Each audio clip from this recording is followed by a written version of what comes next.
Steve. Yo, what's cracking, homeboy? How you doing? What's going What on, an brother? intro. What an intro, man. Appreciate that. Thank you for having me on, bro. I've been wanting to get onto your podcast for a minute. Yeah, I'm fucking one of those dudes, bro. I'm like, I don't know. I got some kind of fucking thing wrong with my brain where it's like some days I'm fucking, yeah, let's do the podcast. Other days I'm like, nah, I'm too nervous to talk to people. You know, it's that I don't know if it's a fucking fear factor in my head or something, you know?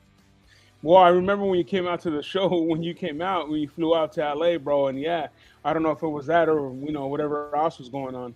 Oh, no. See, when I got to your studio, I was fucking already buzzing. And right. I was drinking some kind of like fucking some kind of new beer, you know, that I never had and shit, man.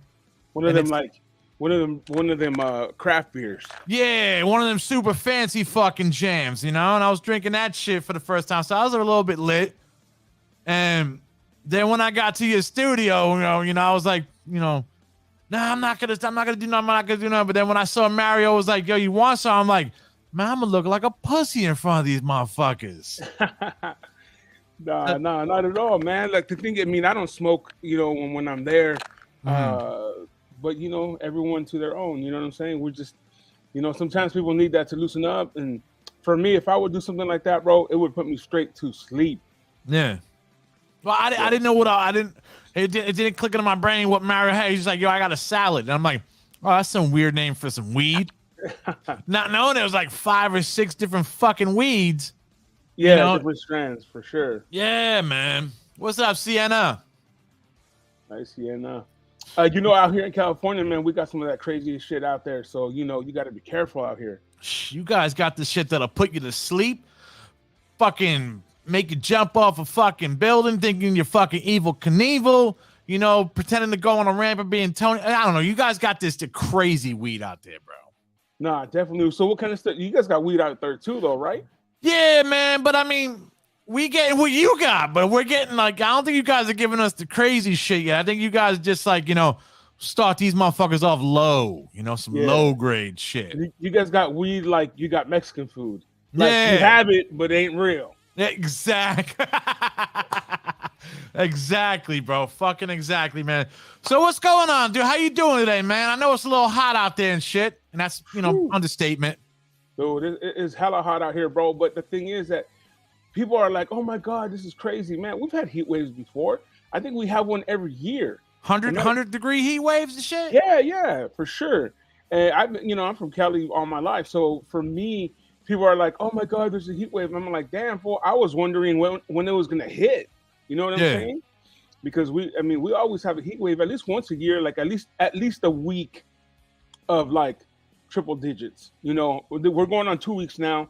And supposedly it's going to rain this weekend like crazy because there's like the storm coming up from Baja, California. Yeah, we've been getting rain over here, bro, for a couple of days now. Yeah, we need some out here, man. Send us some rain, bro. Shit. You can keep it, brother. I don't want it no more, man. That's the thing, man. It hasn't rained here. Man, I can't even tell you when the last time it rained here. I mean, it's cool and we enjoy it. We enjoy the great weather. I mean, I'm barbecuing on December 24th. You know what I mean? Outside of you guys are fucking getting Christmas presents in your fucking shorts and T-shirts. Yeah, but then when it comes to like having water, it's like you got to conserve your grass turns brown. Yeah. And then right now with the heat wave, you can't even have any like AC or electricity on right now from like 4 to like 6 or 7 or some shit. So what they just like clicking your switch like? Well, no, they tell you to conserve, and then if the power grid gets a little overwhelmed, they start doing rolling blackouts. So the rolling blackouts just start blacking out certain areas for like an hour or so, and if you get hit with one, you get hit with one. And how's that gonna go with the electric cars in 2033? That's what I'm saying, dude. Like, I'm gonna tell you something right now, man. Like, no matter what side of politics you're on, bro. Like, you ever seen a lowrider Tesla? Hell no. We're ass backwards out here. They're talking about everyone has to have electric, but we don't have enough electricity to even like run my dryer and my washer. Don't you got to run fossil fuels to fucking to run the machines for the electricity?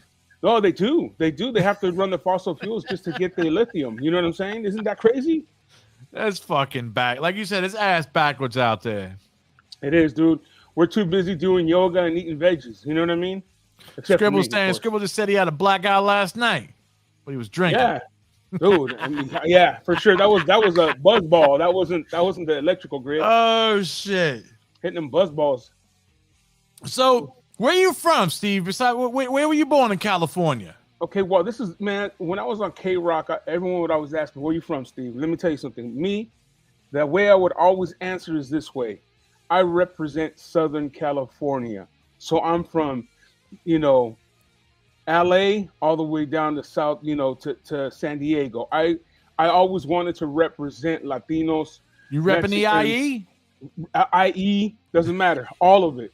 I always wanted to rep. You know what I'm saying? I wanted to be that Latino, the Mexican that would be on there, the Chicano, whatever you want to call it, that would be on the radio and show you, hey, man, we can do it. So whenever anyone asks me, they'd be like, where you from? I'm like, SoCal. But I'm from Anaheim. I was born in Anaheim, California, right there where the Angels are. And Disneyland, people know it more for Disneyland. Yeah, I drove past the stadium. I never drove past, I don't remember seeing Disneyland, but I remember seeing the stadium. Yeah, so that's where I was born. But, I mean, LA. When people ask you, most people are always like, hey, I'm from LA. You know what I mean? Yeah. It is, because people just know it, Keep it simple. Yeah, keep it simple. So how was it growing up where you from? You know what? We had a little neighborhood that we grew up with. It's been there forever. My dad was actually born right here in Norwalk, and so so you like third generation or second generation? I'm second generation. My dad was first. My mom was actually born in Mexico. So my mom was born in Mexico. My dad was born here, but her mom was born in New Mexico. So it's just a crazy little mishmash of a little Native American and Mexican. So, but yeah, growing up in. Go ahead. Your family was born in America. It's all America, bro. The whole down from the south all the way to Canada. We're taking Canada too. I mean, it is what it is, man. You know how it goes, bro. People, I just want to, just clarify so people understand. No, I hear you, right. Man. At one point, it was all just, land, bro, and we were all just trying to survive. You know what I mean? Yeah. But someone had to draw up a fake imaginary line and say, hey, this is mine. So it is what it is. Greedy white bastards. I mean, a little bit of everybody, hey, man. There's greedy in everybody, man. You know what I'm saying? Yeah. There's greedy in everybody, bro. There's good, and it is what it is, man. We just have to try to find the best out of each other, and honestly, just try to live with each other, man. You know what I'm saying? Like, so how was it growing up in Anaheim? Was it quiet? Was it rowdy? Oh, dude, kind of like where Mario is? Well, you gotta understand, I'm an older cat, so I was around when the things that we do now were just becoming. So I was around when breakdancing and pop locking and popping were like, they were being created. You know what I'm saying?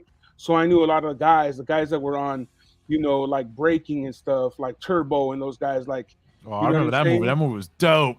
Yeah. So I was around when that happened. Then when skating came around, like I was around when skating was just becoming. Did you ever try that? Did you ever try it? Yeah, I mean, that's the crazy part about when all this stuff was being invented. Like when skating was coming around and you had all the Tony Hawks and the Alvas and all that, everybody was skating. Like whether you knew how to skate or not, you had to have a skateboard just to be cool.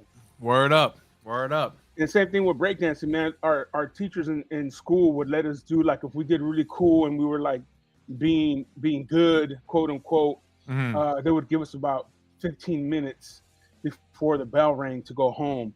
She'd let us bring some music in and we'd be able to pop and break in the front of the class and stuff. So, I mean, I was there. And then after that, when party crews were coming around, I was in a party crew. And, I've seen some stuff, some of my friends, it is what it is, man. Some guys go to jail.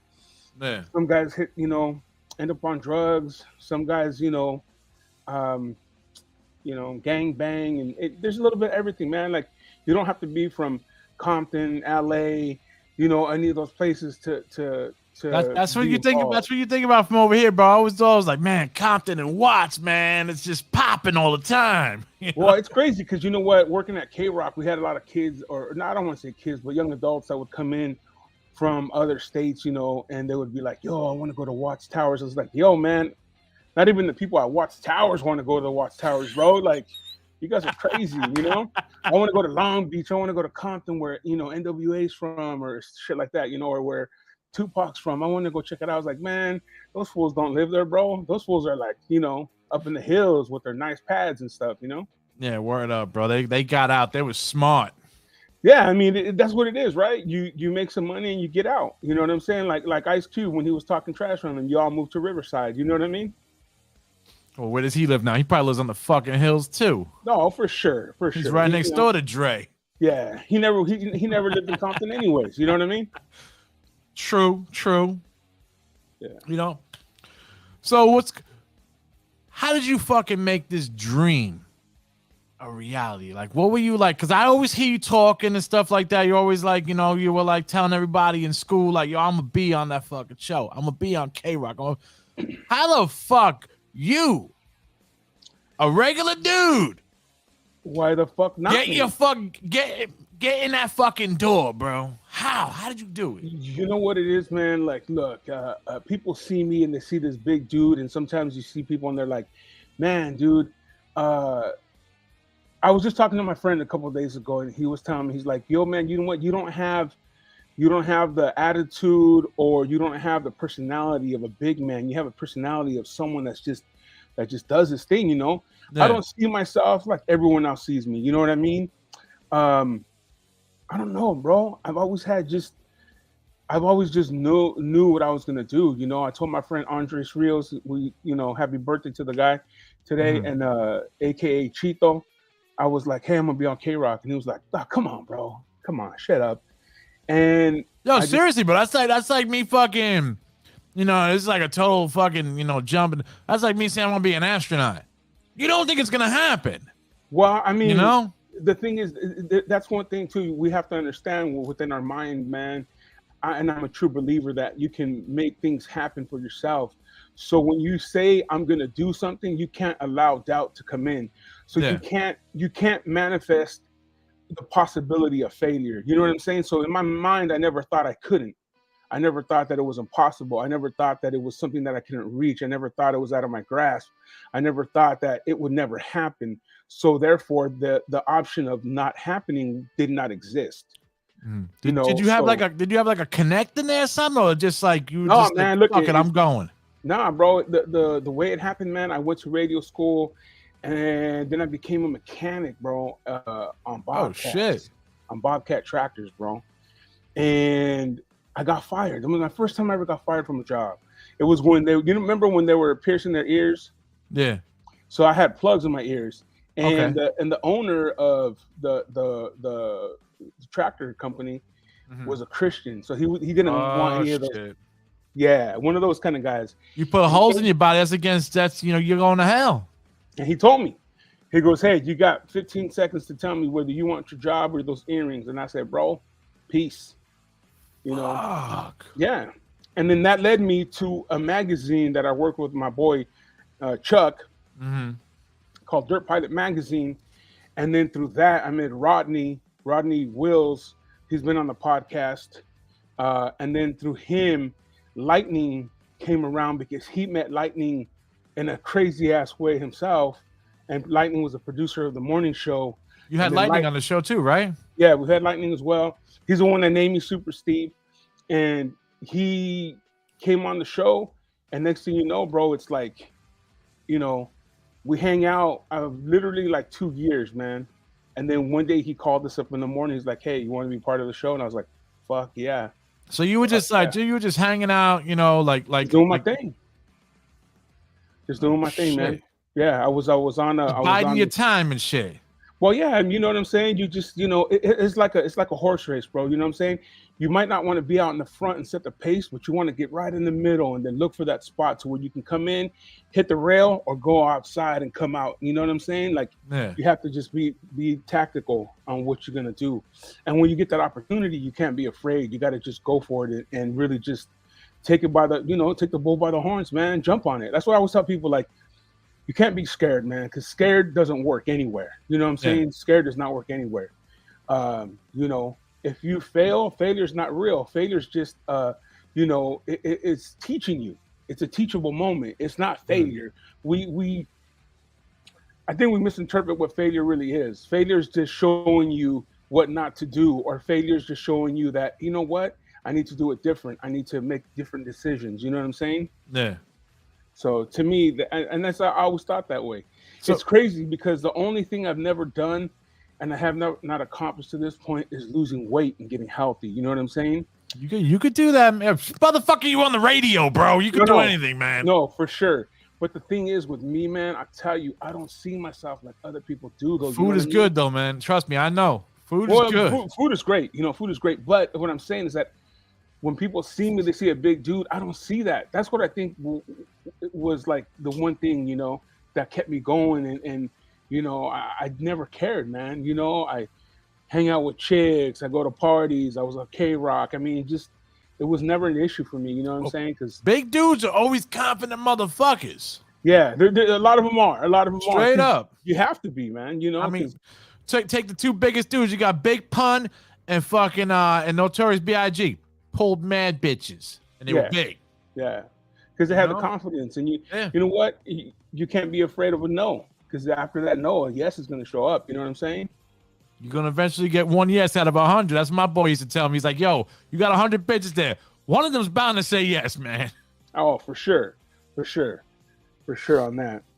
So when you got on K-Rock, man, how did Lightning give you your name? Like, what did you just look at you and be like, I'm calling you SuperSteve? Like, what was the process like in his mind? So check it out. We went and they said, okay, you got to come in whatever day it was. It was the next. He goes, you got to come in tomorrow morning.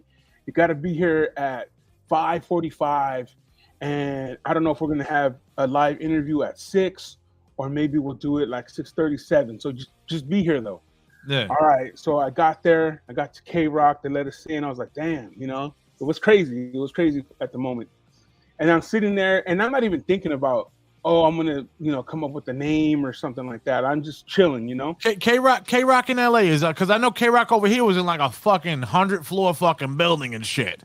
No, at this time, K-Rock was on Venice and Fairfax, their own building, 1-story. Okay. And, our own parking lot. Yeah, we'd been in Burbank where it was like in a high rise as well for a long time, but now we had our own building at this time, and so I get there and Lightning's all, hey, you're gonna go next, so 5 minutes, I'll call you, and we just go into the studio and meet the guys and just talk. Cool. Okay. He calls my name. Hey, Steve, let's go. I get up. I go in there. He opens the door and he introduces me as SuperSteve, man. It came out right there on the spot. Right there on the spot. It flows though, man. It flows. Oh man, it could have been Stupid Steve. You know what I mean? Nah, yo. That's what I always say. It could have been something else, but he came up with SuperSteve, and I was just like, oh shit. All right. But at the time, I got the name SuperSteve, and then I had a cape. I had a whole suit, a jumpsuit. With my own logo on it, and the whole tights and the whole nine. So it became a true superhero. Fucking Avenger over here and shit, man. Hell yeah. Yeah, I would have fucked up Thanos quick though. You know what I mean?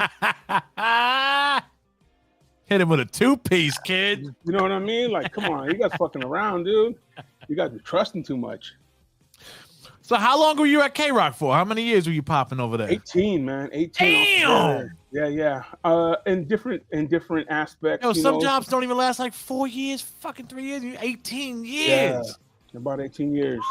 But if I'm doing my math correctly, Kevin and B morning show, overnights, event coordinator, overnights again. You know what I mean? Like I had. I'll tell you one thing. When I first got my overnight gig there, started partying, at the joint. Oh, bro, come on, bro. Oh shit! I'll tell you right now, K-Rock is a legendary place in Southern California. Yeah. You know what I'm saying? They're gonna come out with their own documentary about the whole joint and stuff.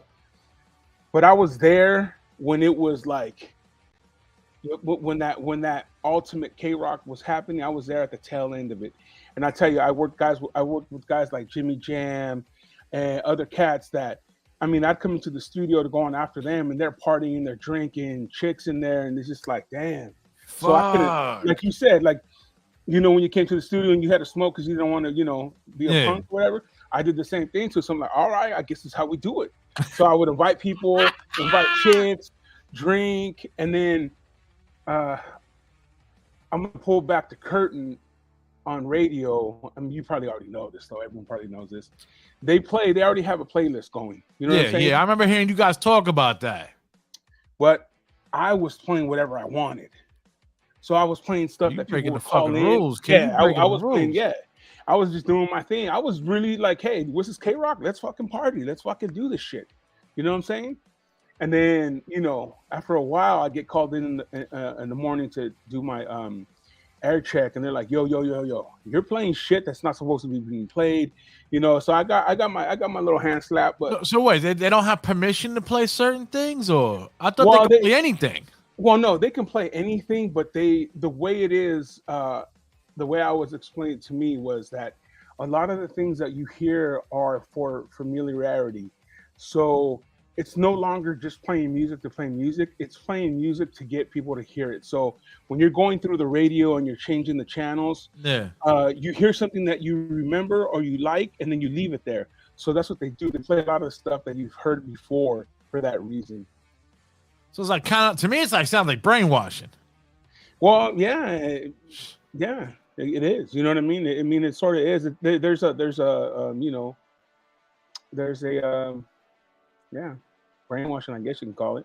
I mean, that's just, you know, for the layman motherfuckers out there, bro. It's kind of like brainwashing you to go buy the album to get that one song popping in your head, because I know you listen to the radio now. Every station you go to, they all got the same fucking playlist for some reason. Yeah, it's just crazy nowadays, man. And you've heard us talk about it multiple times on the West Coast. We say, hey, man, we're the only guys that can save K-Rock. You know what I'm saying? So if they want to get saved and they want to be what they were, they got to get us on the morning, and we're going to blast that place. But, you know, that's why we do podcasts now, man. And people listen to podcasts because, you know, it's entertainment. You know what I mean? Because if you want to listen to music nowadays, you're going to listen to music on your, you know, YouTube. You know, I play fucking shit that they don't want me to play every fucking day on this fucking show. Yeah. You know, I'm just like, bro, as long as I'm fucking playing it right on that spot, I'm good, bro. You can fucking, you know, cut it off after, but it was played. Yeah. For sure. So man. Who's some crazy motherfuckers that roll through K-Rock, man, that you just like, yo? Everybody, bro. Like, I mean... Who's the motherfucker that you sat there and you were like, yo, I gotta break character, and motherfucker, I'm Steve, what's up? You know, like, you know what? I'm gonna tell you something, man. I've never been starstruck. I don't, you know what I'm saying? That's just not me, and it's never been me. But I'm gonna tell you, I have a respect for a lot of guys that have come through that I've thought were maybe gonna be rock star-esque, but they really didn't even act that way, man. They were totally fucking cool as fuck. We had Dave Grohl at the Troubadour, which is like 200 max, 200 pushing it, you know? Yeah. We had a breakfast with the Foo Fighters. And Pat Smear, the original guitarist. Oh, yeah, no, that's my boy. Yeah, well, he was from an OC punk band. Oh, yeah, the Germs. Yep. So I saw him. He was sitting on these stairs, and nobody was going up to him. And I'm like, yo, what's up? Can I take a photo with you? You know, mad respect, Orange County. I'm from Orange County. You know, Pat Smear, like, you know, what's up? And he was like, oh, shit, thanks, man. Hell yeah. Because somebody, like, knew who he was and what he contributed to the scene, you know? Yeah. So that's what I was doing. So I said, what's up to him? And then Dave Grohl sees me taking a picture with him. He walks over and he goes, yo, man, you're not going to take a picture with me? What's up? And he grabs me. He grabs me in a headlock. Yeah. And he like, take a photo of us. And we took a photo, man. And that was so that, Dave man. Grohl photobombed your shit. Yeah, photobomb my shit. Oh, took it over. Shit. But I'm gonna tell you something, man. One of the coolest dudes around. That's why after that, no band could ever come in and try to rock and roll star anything, man. In my opinion, because you have the guy that was with Nirvana who changed the world of music, and then comes back and does it again with the Foo Fighters. Come on, bro. Like this guy is like, up there. He's rock and roll, like, celebrity. I don't want to say God, but you know what I mean? Like at that level. And he was always been cool, man. Like he would sit with you and talk about like cars. You know what I mean? Like it's a cool ass dude. Yeah. Cool ass just dude. Regular shit. Regular shit. My friend Troy Honeycutt built a couple cars for him and a van and a motorcycle too. And yeah, man, the guy would just sit and talk about shit like a normal ass dude, man. He just, he wasn't about, hey, I'm Dave Grohl, I'm the rock and roll star. Nah, he was just like, hey guys, what's up?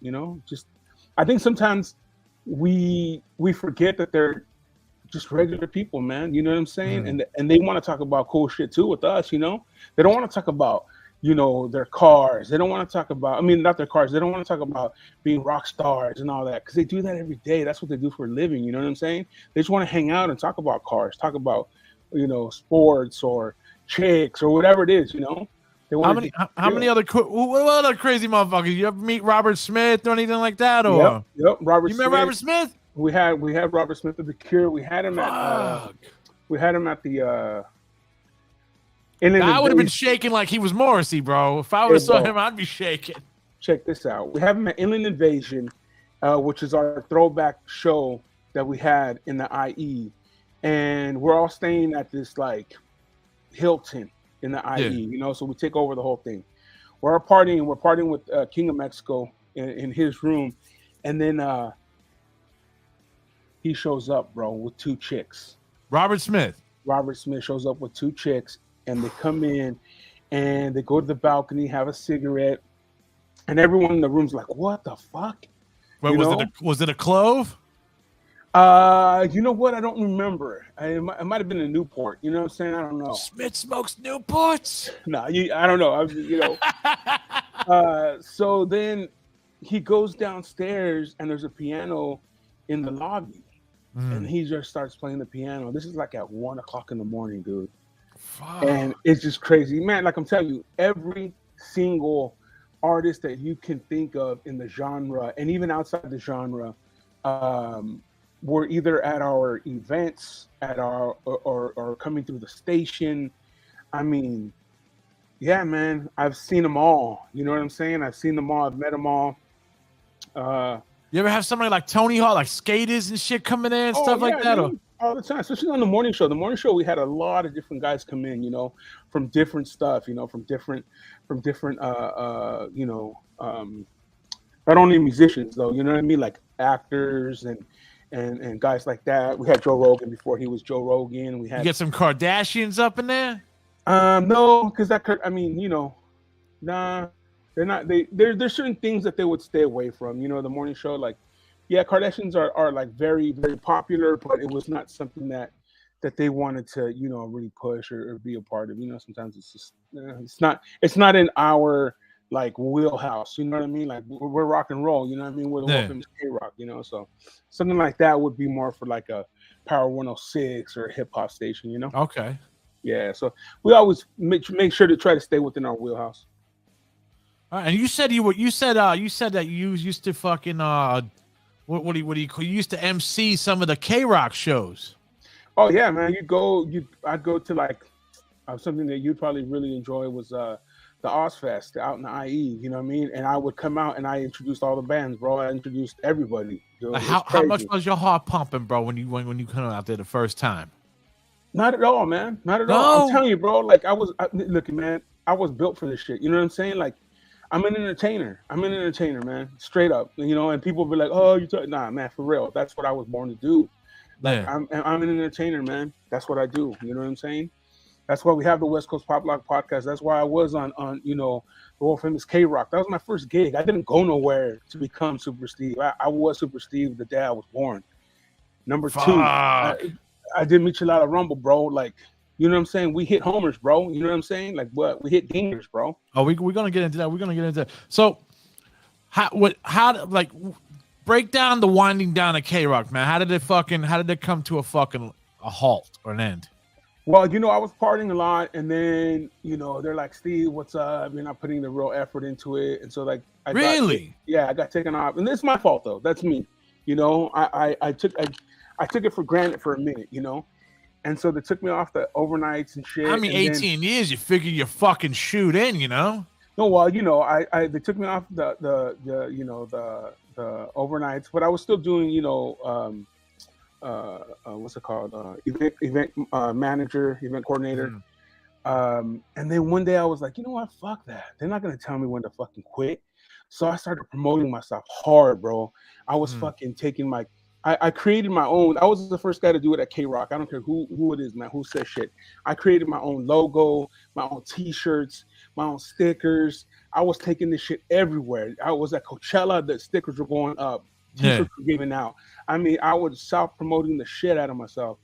And then my program director was like, well, what's up, man? I go, what do you mean? I go, SuperSteve, bro. I'm still SuperSteve, whether I'm on the air or not. And he's like, okay. And so he saw that, and then he's like, you know what, dude? Get back on the air. You ready to do it? I'm like, yeah, they gotta fucking promote that shit, man. Yeah. So I got back on the air, and I was there for like 2 more months, and then I walked into his office and I said, you know what, man, I'm out. He's like, what? You left? Just got back on. I'm like, yeah, bro. But now I'm on to other things, and that was Michelada Rumble. And I was like, you know what, man? I couldn't let you tell me when to leave. I had to leave on my own, and I had to prove to myself that I still had it. You know what I'm saying? So you walked off on the top of your game. Oh yeah, I had to, because when I lost it, I had to go back, regain it, and prove to myself that it was me. I'm the one. Well, you pulled some Michael Jordan shit. You know that, right? Well, I mean, I don't want to compare myself to Michael Jordan, but you know what I'm saying? Like, you know, I was just like, you know what, man? Like, I can't. You can't be the guy who told me to leave. I have to leave on my own terms, and I did. Yeah. And then I promised myself the day I left, I'd go to the Grand Canyon and have a beer. And so me and my boy Chuck went out to the Grand Canyon with his girl Rita. And yeah, man, we had that beer. Oh, shit. I was always wondering how the fuck did you... I thought like this, like they canned like the whole thing and like revamped it or something like that. No, I was gone before they started canning everybody, especially on the morning show. Yo, you might have started that ball rolling down the hill. You might have fucked up everybody's shit by doing that, man. Oh, I did. I 100%. Oh, shit. That's how I feel. Whenever I go somewhere, it gets packed. Whenever I leave, it dies down. That's just the way I feel. You know what I mean? Like, again, it's the positive energy. It's the positive mindset. It's you know what I'm saying? There's nothing we can't do. We, as in general, man. Look at you, bro. Live Dee Rotten, bro. The fucking Dungeon Podcast, bro. It's always awesome to see you when you're in the chat and hear you. I listen to your shit all the time, bro. Word, thanks, we're all doing it, dude. You know what I'm saying? There was a time where this wasn't possible. Now you're doing your shit because you want to do it, because you love to do it, because it's something that you know, you want to come on here and just, you know what I'm saying? Yeah. Say your piece and let people hear it. And there's people on here that want to hear you, want to talk to you, you know what I'm saying? Scribble wants to make fun of me, but I don't care. Oh, for sure. Scribble does. But you left K-Rock. So what's this Michelada Rumble thing? Well, Michelada Rumble, you know, Southern California is just inundated with Latinos, man. You know what I'm saying? This is, you know, it is what it is. But my business partner, Brad Smith, he was like, yo, dog, he does a lot of private shows, a lot of private shows, a lot of NBA shows, stuff like, you know, private stuff for the NBA All-Star games and all that. And he's like, yo, Steve, come up with some cool ass concept and let's do it. And I was like, he goes, but make it Latino, bro. And I was like, all right. So came up with micheladas. Micheladas is a drink that we yeah, when you guys handed me that shit, I was looking at it, I was like, why is Mario handing me a cup of soup? Yeah, no. I didn't know what it was, bro. I was that stupid. I was like, yo, I'm not hungry, bro. I don't need no cup of soup. Yeah, you were like, what's this cup of noodles? Most hot. I don't like ramen. I didn't ask for ramen. But it's just a drink. It's supposed to be like for hangovers, you know, the next day you get a beer and you put a little bit of tomato juice with, you know, different stuff. So, you know, I created the first ever Michelada festival called Michelada Rumble. And man, it's been crazy. It's been crazy. It's grown. Now there's multiple So michelada what is that? festivals. It's like a drink, music, Well, wrestling. it's Southern California in a nutshell, bro. I call it the Southern California cultural experience. You got lowriders, you got custom cars, rat rods, you have micheladas and different types, different kinds, different concoctions, different ways everyone makes them. So We there's have not just one kind of michelada. no. Everyone makes it different. Oh shit. And then we have lucha libre wrestling, bro. We have folklorico dancing. We have mariachi music. Then we bring in Warren G, DJ Quick, Too Short. You know what I'm saying? The Dog Pound, Baby Bash. Kid Frost, Oh Chris shit. Toledo. So it's like, it's a festival. It's a mini festival. Very, very Latin oriented. But just for everyone, all inclusive, man. You want to come out, you want to hang out, you want to see some lucha libre, rad. You want to drink a couple beers with some michis, cool. You want to just drink a regular beer, sweet. You want to check out some sick ass rides, cool. So You know what I'm saying? For everybody and shit. Yeah, you want to check out the ladies, they're there too. You know what I'm saying? So, I came up with the first ever. And then, I had people coming up to me at my event telling me, yo, man, I'm going to do the same thing. I was like, oh, okay. Wait, whoa. They're coming. I'm going to rob you at your own shit. Like, steal your idea. It is what it is. It is what it is. You know what I'm saying? Like, that just shows me that, I had a great idea. You know what I mean? And LA's so big, man. There's guys here. I've been doing it since 2015. I don't even know how many I've done already. I do about 6 a year in different cities, different states. I was gonna ask you, like, what number you on this motherfucker? Well, I don't even remember, man, because we do 6 a year. My next one right now, we're gonna do in Phoenix. We go up north, we go down south, we go everywhere, man, everywhere with the shit. And I'll tell you, to be honest, there's people in LA that still haven't heard about it. You know what I'm saying? That's how dense LA is. That's how big it is. Oh shit. Yeah, I meet people all the time. Oh shit. Fuck, I never heard of it. So what kind of artists you gonna get for fucking Phoenix? Phoenix, we have DJ Quick. Okay. Yeah, we have DJ Quick. We have Quick out there. We had Quick. The last time we had Quick was in 2019 in San Diego. That shit was off the hook. Oh man, I could imagine, bro. Fucking San Diego. Jesus Christ, man. Yeah, at the racetrack out in San Diego, we had DJ Quick. That show was dope. Who's some of the rest? Who's some of the wrestlers people would know that you get? A lot of guys that are local. We've had Little Cholo, Mariachi Loco, a couple guys from TJ Tijuana. Just guys that are out here local. You'd really have to be in the scene to know who they are. But we've had like the Crazy Chickens, who's a fan favorite. Just guys like that. I heard you almost got Ric Flair. Yeah, we tried. We just to have him come out and chill. I actually took a photo with Ric Flair. He was at the airport and he went into the restroom and I was with my girl at the time. And I was like, oh, fuck, that's Ric Flair. She's like, who? I'm like, fuck. I go, stand right here. We're not leaving until he comes out. So he came out. I gave her the disposable camera just to, age myself. And I was like, Ric Flair, man, can I take a photo with you, sir? He's like, oh, yeah. Took a photo. And that's it, man. Oh, he's 24/7 Ric Flair, man. Oh, yeah. He is Ric Flair. Like, people are like, oh, the character. Nah. That's Ric Flair. And then, because I was dropping my girl off at the airport. She was going to South Carolina, I think it was. Mm-hmm. And she told me that on the plane, everybody was just like, woo, woo. And the whole time, she's like, what is he? I'm like, he's a fucking champion fucking wrestler. What the fuck? Flair is God, bro. Yeah. You know what I mean? Like, but chicks don't fucking know that shit. At least she didn't. She'd be like, you don't know the GOAT? It's the GOAT. Well, Hulkster might be the GOAT though. No. Come on. I'm a maniac. But Ric Flair was my champion that traveled the world. Yo, but Hulk Hogan opened that door. You know what I'm saying? He did, but I mean, no Hulk Hogan, your boy is still doing like not even backyards, but you know what I'm saying? Yeah, man. Nah. Hogan's out there, but I mean, I just no disrespect to Ric Flair, bro. No disrespect to Ric Flair. Yeah. I'm just saying. No, everybody's gonna have their preference. I ain't gonna fucking. Yeah. I'm a Hulkamaniac too. But let's give Hulk the due he deserves. He opened the door that allowed these guys to shine. You know what I'm saying? Now you know who needs to give Hulk his fucking just dues is fucking Johnny C. Oh, Johnny C knows what's up. See, it's funny that you say that because Johnny C was always like, "Hey, Hulk Hogan's a bad guy in a good guy clothing," and I was like, "Johnny, that's you, bro. Yeah, you're a wolf in sheep's clothing." He's like, Steve, I hate you." Because I go, "That's why you hate the Hulkster, because you are the Hulkster." he And fucking like, sees himself in him. You. Yeah, it got him, dude. He started like going, "Fuck," you know. How did you meet Johnny C? At K-Rock, man, I'll tell you, K-Rock is giving me a lot.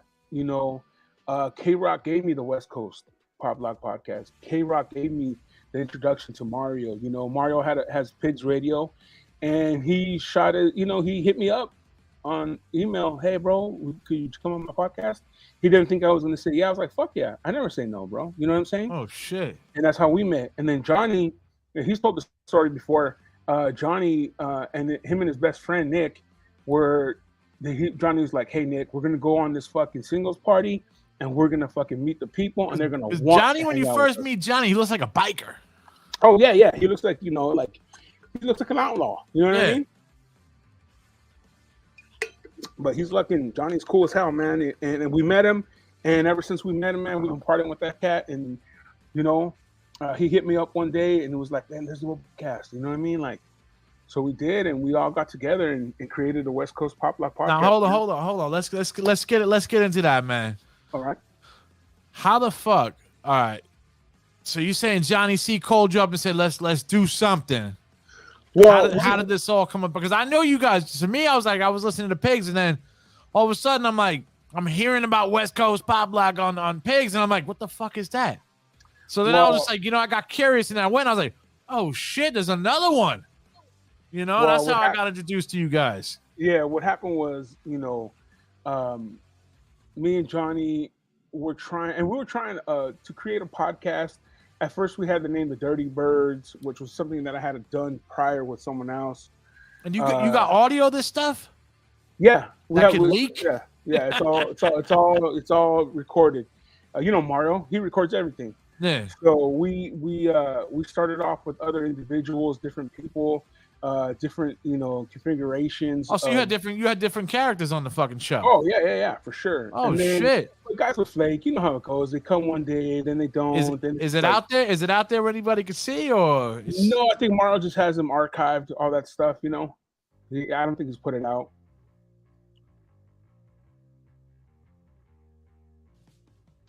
You there? I'm here. Oh, okay. Yeah. So Mario doesn't have nothing now. He just until you give the word. Until you give the word. Well, you know, I mean, Mario has so much archives, he'd probably be like, "Nah, man, I have to look for it. Then I have to do this," you know. So yeah, man. So he has all that stuff, and then one day Johnny called me. He's like, "You know, man, the show is you and I, bro. The show is you and I. Like, why are we fucking around, dude?" And I was like, "Fucking, let's go for it." And when Joe Rogan was leaving California with I remember that episode when you were ripping him, bro. You were ripping him. Well, you know what I'm saying? He's you know, they're talking shit about the West Coast and how, you know, this and that. And I'm like, yo, man, you came and made your bones on the West Coast, bro. You like, the West Coast made you famous, bro. And you can leave, but just, you don't got to trash it. You know what I mean? It is what it is. You guys were getting ripped on during the pandemic or right before. Everybody was just like, yo, fuck this place. We out. We can't do nothing. Yeah. And so then that happens, and I'm cruising into the studio, and I'm listening to my radio, and then West Coast Pop Lock comes on, you know, the song. Next thing you know, I'm like, fuck it, we're the West Coast Pop Lock podcast. And I didn't even think about the name, like how long it fucking really is. That's what I'm saying, bro. Shit's fucking like 1,000 words and shit, you know? I didn't even think about that shit. And usually I'm a kind of guy that thinks about like everything like of that nature first, and then I work backwards, you know? Yeah. But on this one, it was just good. It just felt right. And I got there, and before we opened the mic, I go, "Hey guys, we're the West Coast Pop Lock podcast." They're like, "Oh, okay." And then that was it. Shit. And we have our 100th show on September 30th at Mel's Bar. Already? Downtown LA. Yep. It's our 100th show. Oh shit. Yeah. Hey, Mario's like on 500 almost or something like that on his. Yeah, Mario's like on like 20 years doing this shit or something, bro. You know? Yeah, for sure. How many years you got? on yours? I've been doing it since February of 2018. Oh shit. Okay. So you're 175. So 175, bro. Nice. Nice. That's a good number. 75 is always good. 175. I don't know if I'm ever catch up to Mario, bro. Like you said, he does like almost like 500. Yeah, he's almost like 500, bro. It's like, damn, that's a lot of work. Like, but he does it because he loves it, you know. Oh, he's on point every fucking weekend, every Tuesday and Sunday, every Tuesday and Sunday. Yeah. Except this Tuesday, we're gonna be live on Monday. So what made you pick Tuesday? Out of all the days of the week, I think that was Mario. I think Mario, like, he's like, that's the only day I could do it. So it's like cool. And then I think Johnny too. Something about Johnny. For me, bro, I'm open, bro. So I was like, whatever you guys want to do. And I think that was a Mario and Johnny decision. I think they weren't. I thought there was some kind of strategic fucking analytic plan or something. Like, you guys were fucking, this is how we're going to take over with this day. And I'm like, it's got to be a secret. So just, I could do it this day. I could do it. Yeah. That's the secret. Shit. I could do it this day and, let's do it. I do go back into your archives, though, and just watch, man. It's just to hear. Because when you guys start talking about wrestling, bro, you guys get in. Even though you're not a wrestling podcast, y'all guys still get in with that. Well, it's just something that I think we all just like, enjoy talking about, and I like to get those guys riled up as well. You know what I'm saying? Sorry if the light's a little too bright, but fuck, your show don't pop, bro, until Johnny goes, "Let's go!" Like that's when it does it to me, bro. I'm like, all right, we're in. I think everyone has their role on the show, and we all play off of each other. It's taken some time to really, get there, but. That's what radio is, man. Especially when you do have a crew of 3 guys. We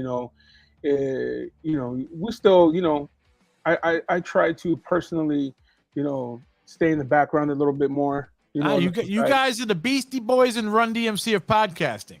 Oh, shoot! Thank you, bro, man. Shit. I'm telling you, your Run, Johnny's DMC, and Mario's Jam Master J. Oh, R.I.P. Mario, man. Well, he's in the hood too. That's just crazy. Yeah, he is. He keeps it hood, man. I tell you, who was cool when we met them was the Beastie Boys. You met the Beastie Boys? Oh heck yeah! We were at Coachella. We're at Coachella, and K-Rock gave away a meet and greet with the Beastie Boys. All right. Yeah. Check this out. The guy that was working with us at the time, I won't name him. See, last time I talked about the story and I named him, he was all butthurt. But what a bitch. Yeah, he had all the wristbands for the meet and greet, all right, in a backpack.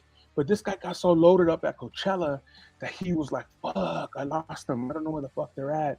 What the fuck? So he was telling the people that were coming, the winners, no, it's going to be later. It's going to be later. So they would come and then they would jam and then they take off, right? So then our boss comes to our tent. K-Rock always had a tent at Coachella. We're the only radio station that was inside Coachella. We had our own tent with DJs and shit. And so the boss comes and she's all, hey, where's all the winners? Beastie Boys are waiting for them. Let's go. And he's like, there's nobody. So she's like, what the fuck? So she's all, Steve and so, let's go. So we started walking towards backstage at Coachella and just started grabbing people. You want to see the Beastie Boys? Come on. Putting wristbands on them and shit. Shit. Yeah, because we had to have people there because the Beastie Boys were waiting for fucking winners, Yeah. So it was cool. It was cool walking down through the, and making people's like, you want to see the Beastie Boys? What? Fuck yeah, let's go. You guys made a better moment by doing that than letting the fucking winners in. No, for sure, because you got these kids that were there, that were true fans. But it was cool, man. But yeah, that guy got fired. That's what I was about to ask. Did he get fucking canned after that? Oh yeah, hell yeah. That could have been something. The Beastie Boys are there. They're taking time out of their fucking the whole day, to come out and to say hi to some fans, and all of a sudden you fucking lost all the fucking wristbands. What the fuck? Like, yeah, dude, it's crazy. What a fucking dumbass! But you got the coolest job in the world, and you fucked it up. Yeah, and he fucking Fern Dog. That was his name. We called him Fern Dog. Fuck him. Fern Dog, you're a fired fuck. So what do you got planned on for the future of the West Coast Pop Lock Podcast? What's going on, man? You know what, man? I really don't know, man. I'm to be honest with you, bro, I see us being on the radio on K-Rock, man. I really do. For some crazy ass reason. That's what my heart tells me. You know what I'm saying? I feel somewhere someone's gonna call us up and be like, "Yo, guys, you wanna give it a chance?" And fuck, why not, dude? You know what I mean? At least I'm down. You know what I'm saying? Yeah. But I really think that's where it's gonna head. You know, because our old program director came back. He knows me. I've talked about it on the show a couple of times, and you know what? I really think that that could be it for the West Coast. And then for me, man, I got two bands that I'm working on. That's right, man. You trying to be a norteño fucking? Yeah. What is it? It's a norteño. What is a norteño band? Yeah. Shit. Norteño music. So we're called it Triste El Feliz. And then my punk rock band is called Bloodthirsty Truckers. So I'm trying. Man, you got your finger in that. What did I say? You got your finger. You got your hand in everything, bro. You dabbling all over. I'm an entertainer, bro. That's what I do. You know. Whoa. Where'd he go? We just lost him. Hold on, we're gonna try to get him back. We just lost him.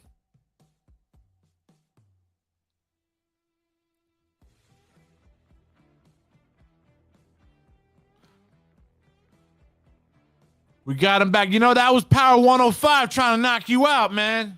That was Mario, bro. Fucking Mario stopping you, bro. He's like, nah, yo, you staying with the West Coast. You ain't doing no punk rock norteño music, man. Nah, that was Mario, man. Because I remember, hey, I asked you to be on the show. Next thing you know, I see Mario's going to be on here like 3 weeks before me. I was like, what? What's going on here? Nah. Mario's a good guy, man. He's super busy too, man. Has his hands in a lot of shit. And Johnny's out there doing this thing, man. Stand-up comedy's that's the hardest thing to do, bro. That's the hardest thing to do. Yeah, in my opinion, I can't make people laugh, man. You can. That's the problem. We can make people laugh, but when you're up there and your job is to make people laugh, nah, bro. That's a whole different ballgame. But Johnny's just like, it's Johnny, bro. He's fucking funny, bro. It's like, yeah, no, 100%. That's why some people are made to do that, man, and some guys aren't. I know quite a few guys that tried and have not made it. I used to put on comedy shows out here, so in Anaheim. Yeah, in Fullerton at the famous Slide Bar. The lead guitarist of Lit was the owner of the Slide Bar. Oh shit! And, we used to do a lot of comedy shows there, man. I bet you'll laugh. I've had guys like Momo Rodriguez, who was on the Mayans. Sherry Cola, who is fucking huge now. She's on so many things, man. It's crazy. She was actually on a couple podcasts, and she mentioned that she got her start on my show, on my the shows that I did. She goes, that was the first time I ever did it, and thanks to my homeboy. And I was like, holy shit. It's always cool, man, when you have people that get that huge, and she's big, bro. She's getting up there. Yeah. So and still remember and still throw a little love your way. You know what I mean? You gotta always remember where you came from, bro. You never can forget where you came from, man. And the thing is, man, like I've always said, the things that I do is because I can. You know what I mean? And if you can, you should. The reason I did the stand-up comedy shows was because I had a friend that wanted to be a stand-up comedy. His name was Ray. And he would always talk about, I want to be stand-up. I want to be stand-up. I'm like, God damn, I'm fucking tired of hearing you fucking talking about this shit. So I talked to my boys that were running the bar, and I'm like, hey, can I get a night? They're like, yeah, what do you want to do? Stand-up comedy. They're like, okay, cool. They gave me the room. They did it. I even went and printed shirts with everyone's name on it, the lineup, the whole fucking thing. I mean, I try to make this shit as real as possible, Yeah. And shit, I got them all walk-in songs. I got a DJ. I was up there emceeing. It was fucking badass, man. Sold out both nights. And yeah, man, like I did it because I wanted them to experience it and for him to finally get the feeling, and hopefully that would motivate him to do it, even though it didn't. I mean, he just got lazy. Ray. And then I also used to do a lot of art shows as well. And then that again, I had a friend of mine, Matty Boy, who has done a lot with his art now, but he was like, I want to do an art show. Called my homeboy up. Hey, dude, let me borrow your warehouse. What are you going to do? An art show. Cool. Did it. People came out, parents came out. They're like, "Holy shit! I didn't know my son could do this." I go, "Wow, look at him. He's fucking dope." Is he still doing it, or did he fucking flake? No. He's still rocking his shit. All right. Yeah, and that's the thing, man. You know, like I said, each one of us have the not only the opportunity, but the ability to make things happen, not only for ourselves but for others around us. You know what I'm saying? It's not always about just me making it, me being successful, me this. No, it's also about giving back, and you know, we have the will, the power, the ability. We got to do it, man. We gotta take care of each other, man. It's hard. It's hard to do this shit, bro. I'm not even gonna lie, man. Like, you know, I talk about manifestation and shit like that. You know, that's my journey. But there's guys out there that are struggling, trying to get this shit. You know what I'm saying? That didn't come as easy for them.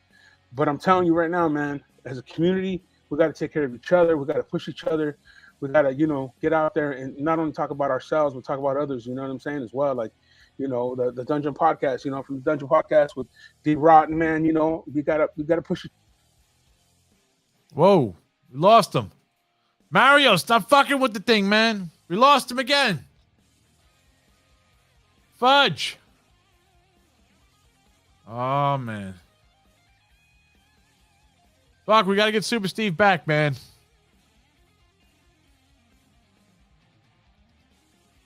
Fudge.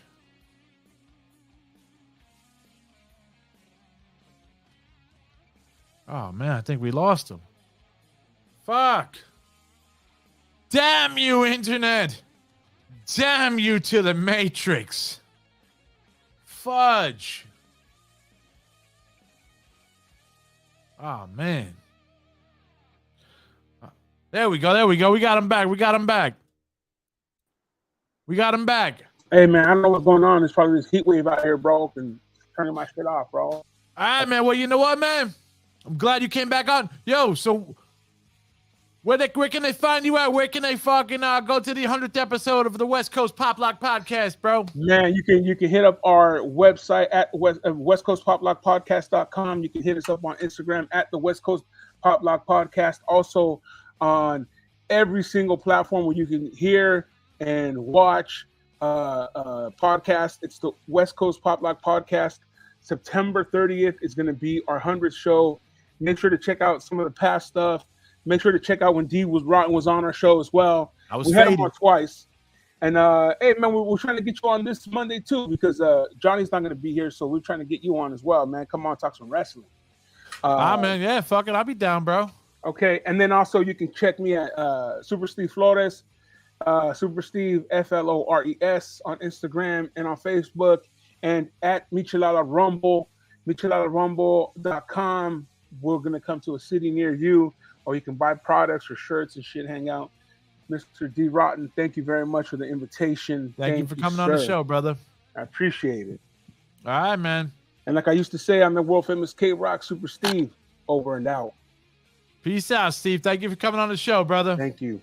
All right, man. Well, all you motherfuckers, make sure you like and subscribe to everything on the Front of Dungeon Podcast. Make sure you check out West Coast Pop Lock Podcast. Make sure you also check out anything on the Lucky 13 Saloon Podcast. We will fucking see you guys next week with the top 5 grunge bands from me and Johnny Riffs. Peace out.